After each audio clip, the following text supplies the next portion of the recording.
This indie developer just had their entire game ripped off Steam by one of the sketchiest companies I've ever seen, and they republished the broken down pirated version of the game onto the console's marketplace to try to scam people into buying trash. And apparently this isn't even the first time that this company screws over indie developers either. They have a long history of stealing assets from game developers, gamifying and flooding the indie store marketplace on consoles with their AI shovelware crap, and just trying to scam the players to buy broken down stolen games. So the issue that we're talking about here specifically has to do with one indie dev called SteelKrill Studios that if you go ahead and check out their Steam page, they're known for making horror games. Like for example, you have Rotten Flesh, you have The Voidness, you have Baby Blues Nightmares, and based off the reviews, these games are actually pretty good. So SteelKrill just posted this thread on X the other day where it says, "A big scam company just stole my whole game from Steam, ripped it and sold it as their own on PlayStation and other consoles. Recently, with the help of my publisher, I released the Backrooms 1998 on PlayStation, Xbox, and Nintendo Switch. I was pretty happy, you know? Been in development for a while and being a solo developer, and finally having my game on consoles is always awesome to see. That was cut short after someone pointed out that the game was there already. This company called Cool Devs SLR stole my whole game,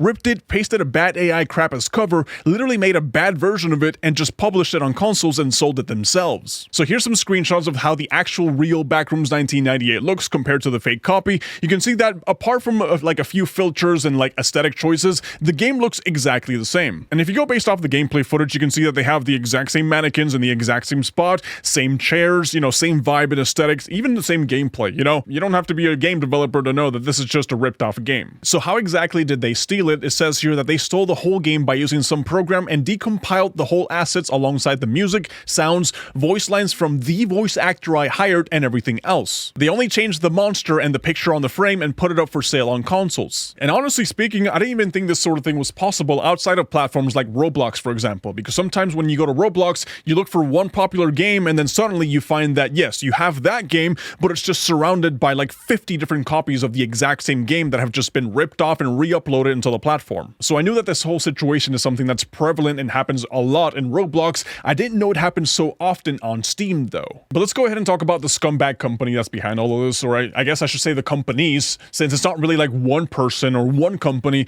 it's just like an entire group that operates under multiple legal names like Cool Devs SLR, Dev Group SLR, Midnight Works SLR, you know, all I know is that they're all based out in Moldova. Kind of like how you have an entire building filled with offices for scam callers to just be calling nonstop. Well, it looks like you have the same exact thing, but in, you know, with game development. People that are just ripping off popular games off Steam, trying to make some money by making defective pirated versions. So if you go ahead and check out the releases of Cool Devs SLR specifically, you can see that they have Trade 'em Up, TCG Empire Shop, and then you also have down here Liar's Tavern, TCG Card Shop Master. You know, obviously the TCG ones are just a copy-pasted version of TCG Card Shop Simulator, and Liar's Tavern, of course, is just a ripoff of Liar's Den. But you can see that they have an entire library of games that are just, you know, poorly made, copy-pasted, AI-generated crap. And if you go over to the PlayStation 5 online store and you check out the games to wishlist section, that section is just filled with so many of these shovelware games, and they're just dropping brand new ones multiple times a week. And it all depends on whichever indie game is popular at the moment, and usually you can spot these things right away since the games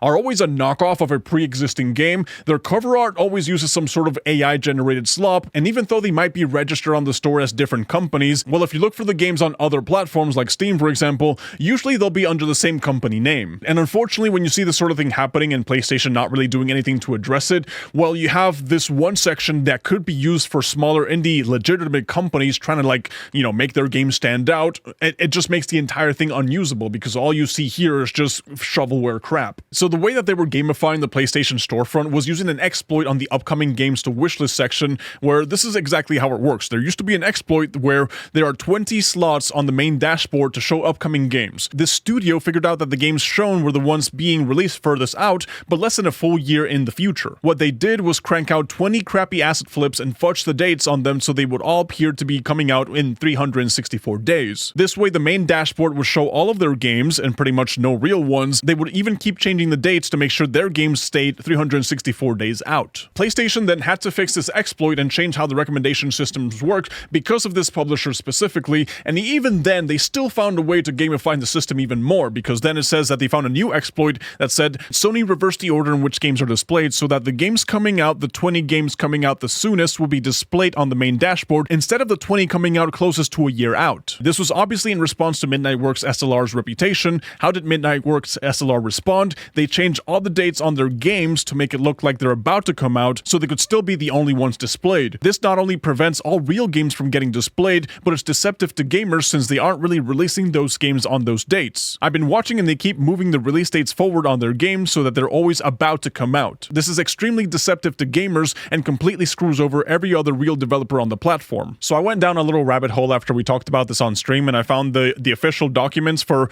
Cool Devs SLR, the name of the CEO. I found the website for Midnight Works, which is one of the companies that they talk about. You know, again, they're all under the same umbrella basically, and apparently Midnight Works also works on publishing games, so if you make a game on Steam, they will actually work with you to publish it onto consoles like Stadia, Android, Nintendo Switch, Xbox, PlayStation, which actually coincides with SteelKrill's thread, because SteelKrill mentions on his thread another important detail that may have ties or not. I got contacted last year by a very sketchy publisher wanting to publish my game. I declined because something seemed off. Next thing I know, someone stole it and published it as their own. Could there be ties to this? So what ended up happening with SteelKrill and the Backrooms 1998? The aftermath of it all, what exactly went down? Because we had an update that happened literally yesterday.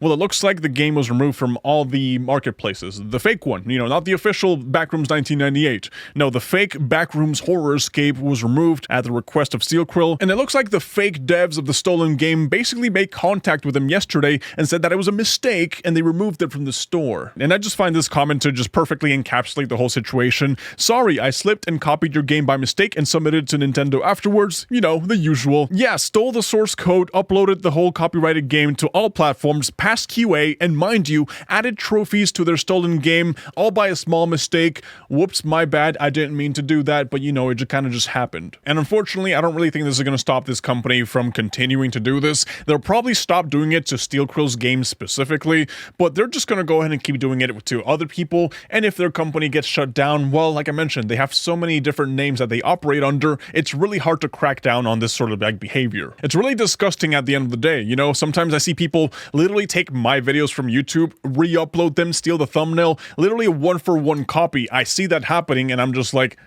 why would you do that, you know? So I'm just imagining it from like a game developer standpoint, where you have to code the entire game, make a masterpiece out of it, and then just have someone literally copy, paste, and try to steal it and pass it off as their own. That's honestly just disgusting behavior. And as for repercussions for this company, unfortunately, there isn't really much you can do, you know? As a solo developer, as an indie developer, you probably don't have the funding to fight a giant legal battle against someone who's like halfway across the world, and even if you did win, well, who's to say, like I mentioned, they don't just operate under a different name, or, you know, they probably live in a country where it's just not possible to apply the full extent of the law. So it really sucks to see that this happened to SteelKrill. I'm really happy that they managed to deal with it, and hopefully, you know, they can keep making awesome, great horror games. I'm not much of a horror game person myself, but after seeing the story, I'm just like, maybe I'll check out the Backrooms 1998. We'll see if I get jump scared or not. But anyways, guys, yeah, thank you guys so much for watching, and I'll catch you in the next one.